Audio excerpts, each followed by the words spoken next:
Hi friends, ನಮಸ್ಕಾರ ಎಲ್ರಿಗೂ. Welcome back to ಮಾನದಾರ್ ಕುಕಿಂಗ್ ವಿಡಿಯೋ. ಇವತ್ತಿನ ವಿಡಿಯೋದಲ್ಲಿ ನಾನು ಕ್ಯಾಪ್ಸಿಕಮ್ ಮತ್ತು ಅಮೇರಿಕನ್ ಸ್ವೀಟ್ ಕಾರ್ನ ಬಳಸ್ಕೊಂಡು ಒಂದು ರೆಸಿಪಿನ ತೋರಿಸ್ತಾ ಇದ್ದೀನಿ. ಈ ಒಂದು ರೆಸಿಪಿ ಚಪಾತಿ, ರೊಟ್ಟಿ ಹಾಗೆ ಅನ್ನ ಸಾಂಬಾರ್ ಜೊತೆ ಸೈಡ್ ಡಿಶ್ ಆಗು ಕೂಡ ತುಂಬಾ ಟೇಸ್ಟಿಯಾಗಿರುತ್ತೆ. ದಿನ ಒಂದೇ ಥರದ ರೆಸಿಪಿಗಳನ್ನು ಟ್ರೈ ಮಾಡಿ ಬೋರ್ ಆಗಿದ್ರೆ ಇದನ್ನೊಮ್ಮೆ ಟ್ರೈ ಮಾಡಿ, ನಿಮಗೆ ಖಂಡಿತವಾಗ್ಲೂ ಇಷ್ಟ ಆಗುತ್ತೆ ಅಂತಲೇ ಹೇಳ್ತೀನಿ. ಸೊ ವಿಡಿಯೋನ ಸ್ಕಿಪ್ ಮಾಡದೆ ಪೂರ್ತಿಯಾಗಿ ನೋಡ್ತಾ ಬನ್ನಿ. ಹಾಗಿದ್ರೆ ಬನ್ನಿ ಈ ಒಂದು ರೆಸಿಪಿನ ಮಾಡಲಿಕ್ಕೆ ಏನೇನು ಇಂಗ್ರೀಡಿಯೆಂಟ್ಸ್ ಬೇಕು ಅಂತ ನೋಡ್ಕೊಂಡು ಬರೋಣ. ಮೊದಲನೇದಾಗಿ ಅಮೇರಿಕನ್ ಸ್ವೀಟ್ ಕಾರ್ನ ತಗೊಂಡಿದ್ದೀನಿ. ಸ್ವಲ್ಪ ಎಳೆದಾಗಿರುವಂತ ಸ್ವೀಟ್ ಕಾರ್ನ ತಗೊಂಡು ಅದನ್ನ ಬಿಡಿಸಿ ನೀಟಾಗಿ ವಾಶ್ ಮಾಡಿ ಎತ್ತಿಟ್ಕೊಂಡಿದ್ದೀನಿ. ಹಾಗೆ 2 ಕ್ಯಾಪ್ಸಿಕಮ್ನ ಈ ರೀತಿ ಚಿಕ್ಕ ಚಿಕ್ಕ ಪೀಸ್ಗಳನ್ನಾಗಿ ಕಟ್ ಮಾಡಿ ಇಟ್ಕೊಂಡಿದ್ದೀನಿ. 1 ಬೌಲ್ನಷ್ಟು ಕಾಯಿ ತುರಿನ ತಗೊಂಡಿದ್ದೀನಿ. ಇದು ಆಪ್ಷನಲ್, ಬಟ್ ಇದನ್ನ ಹಾಕೋದ್ರಿಂದ ಟೇಸ್ಟ್ ತುಂಬಾನೇ ಚೆನ್ನಾಗಿ ಬರುತ್ತೆ. ನಂತರ ಒಂದು ಮೀಡಿಯಂ ಗಾತ್ರದ ಈರುಳ್ಳಿ ಹಾಗೆ ಒಂದು 4 ಹಸಿರು ಮೆಣಸಿನಕಾಯಿಗಳನ್ನ ಚಿಕ್ಕದಾಗಿ ಕಟ್ ಮಾಡ್ಕೊಂಡಿದ್ದೀನಿ. ಸ್ವಲ್ಪ ಕೊತ್ತಂಬರಿ ಸೊಪ್ಪು, ಕರಿಬೇವು ಸೊಪ್ಪನ್ನು ಕೂಡ ತಗೊಂಡಿದ್ದೀನಿ.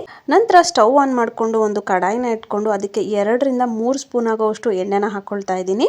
ಎಣ್ಣೆ ಕಾದ ನಂತರ 1/4 ಸ್ಪೂನ್ ಅಷ್ಟು ಸಾಸಿವೆ, 1/4 ಸ್ಪೂನ್ ಅಷ್ಟು ಜೀರಿಗೆನ ಹಾಕೊಂಡು ಒಂದು 2 ಸ್ಪೂನ್ ಅಷ್ಟು ಕಡಲೆಬೇಳೆನ ಹಾಕೊಳ್ತಾ ಇದ್ದೀನಿ. ಕಡಲೆಬೇಳೆ ಕೆಂಪಗಾಗೋವರೆಗೂ ಫ್ರೈ ಮಾಡ್ಕೋಬೇಕಾಗುತ್ತೆ ಎಣ್ಣೆಲಿ. ನಂತರ ಕರಿಬೇವು ಸೊಪ್ಪು ಹಾಗೆ ಕಟ್ ಮಾಡಿ ಇಟ್ಕೊಂಡಿರುವಂತಹ ಹಸಿರು ಮೆಣಸಿನಕಾಯಿ, ಈರುಳ್ಳಿನ ಹಾಕೊಂಡು ಈರುಳ್ಳಿ ಸ್ವಲ್ಪ ಸಾಫ್ಟ್ ಆಗೋವರೆಗೂ ಎಣ್ಣೆಲಿ ಫ್ರೈ ಮಾಡ್ಕೋಬೇಕು. ನಂತರ ನಾನಿಲ್ಲಿ 1 ಬೌಲ್ನಷ್ಟು ಅಮೇರಿಕನ್ ಸ್ವೀಟ್ ಕಾರ್ನ ತಗೊಂಡಿದ್ದೀನಿ. ಅದನ್ನ ಈ ಒಂದು ಒಗ್ಗರಣೆಗೆ ಹಾಕೊಂಡು ಸ್ವಲ್ಪ ಸಾಫ್ಟ್ ಆಗೋವರೆಗೂ ಫ್ರೈ ಮಾಡ್ಕೊಳ್ತೀನಿ. ನಾನಿಲ್ಲಿ ಎಳೆದಾಗಿರುವಂತಹ ಸ್ವೀಟ್ ಕಾರ್ನ ತಗೊಂಡಿರೋದ್ರಿಂದ ಜಸ್ಟ್ 2 ರಿಂದ 3 ನಿಮಿಷಗಳ ಕಾಲ ಎಣ್ಣೆಲಿ ಫ್ರೈ ಮಾಡ್ಕೊಂಡ್ರೆ ಸಾಕಾಗುತ್ತೆ. ಅದು ಸಾಫ್ಟ್ ಅಂಡ್ ಕ್ರಂಚಿ ಆಗಿರುತ್ತೆ. ನಂತರ ಕಟ್ ಮಾಡಿ ಇಟ್ಕೊಂಡಿರುವಂತಹ ಕ್ಯಾಪ್ಸಿಕಮ್ನ ಇದಕ್ಕೆ ಹಾಕೊಂಡು ಒಂದ್ಸಲ ಚೆನ್ನಾಗಿ ಮಿಕ್ಸ್ ಮಾಡ್ಕೊಳ್ತೀನಿ. ನಂತರ ರುಚಿಗೆ ತಕ್ಕಷ್ಟು ಉಪ್ಪನ್ನ ಹಾಕೊಂಡು ಮತ್ತೊಂದ್ಸಲ ಚೆನ್ನಾಗಿ ಮಿಕ್ಸ್ ಮಾಡಿ 2 ರಿಂದ 3 ನಿಮಿಷಗಳ ಕಾಲ ಲಿಡ್ನ ಕ್ಲೋಸ್ ಮಾಡಿ ಲೋ ಫ್ಲೇಮಲ್ಲಿ ಬೇಯಿಸ್ಕೊಳ್ತೀನಿ. ಈ ರೀತಿ ಲೋ ಫ್ಲೇಮಲ್ಲಿ ಬೇಯಿಸ್ಕೊಳ್ಳೋದ್ರಿಂದ ಯಾವುದೇ ತರಕಾರಿ ಆಗಿರ್ಬೋದು, ಪಲ್ಯ ಆಗಿರ್ಬೋದು ನೀಟಾಗಿ ಸಾಫ್ಟಾಗಿ ಬೆಂದಿರುತ್ತೆ. ಟೇಸ್ಟ್ ಕೂಡ ತುಂಬಾನೇ ಚೆನ್ನಾಗಿರುತ್ತೆ. ಈಗ ನಾನು ಒಂದು ಟೂತ್ ಪಿಕ್ ಸಹಾಯದಿಂದ ಆ ಕಾರ್ನು ಮತ್ತು ಕ್ಯಾಪ್ಸಿಕಮ್ ಬೆಂದಿದೆನೋ ಇಲ್ವೋ ಅಂತ ಚೆಕ್ ಮಾಡ್ತಾ ಇದ್ದೀನಿ. ಆಲ್ಮೋಸ್ಟ್ ತುಂಬಾನೇ ಸಾಫ್ಟಾಗಿ ಬೆಂದಿದೆ.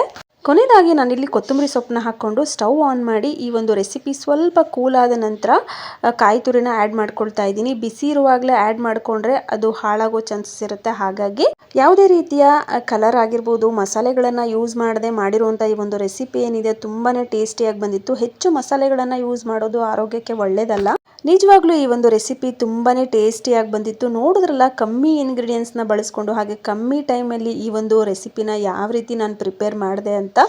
ಐ ಹೋಪ್ ಇವತ್ತಿನ ಈ ಒಂದು ರೆಸಿಪಿ ವಿಡಿಯೋ ನಿಮ್ಮೆಲ್ಲರಿಗೂ ಇಷ್ಟ ಆಗಿದೆ ಅಂತ ಅನ್ಕೊಳ್ತೀನಿ. ವಿಡಿಯೋ ಇಷ್ಟ ಆಗಿದ್ರೆ ಲೈಕ್ ಕೊಡೋದನ್ನು ಮರಿಬೇಡಿ. ಹಾಗೆ ನನ್ನ ಚಾನಲ್ನ ಸಬ್ಸ್ಕ್ರೈಬ್ ಮಾಡ್ಕೊಂಡು ನೋಡಿ. Thanks for watching.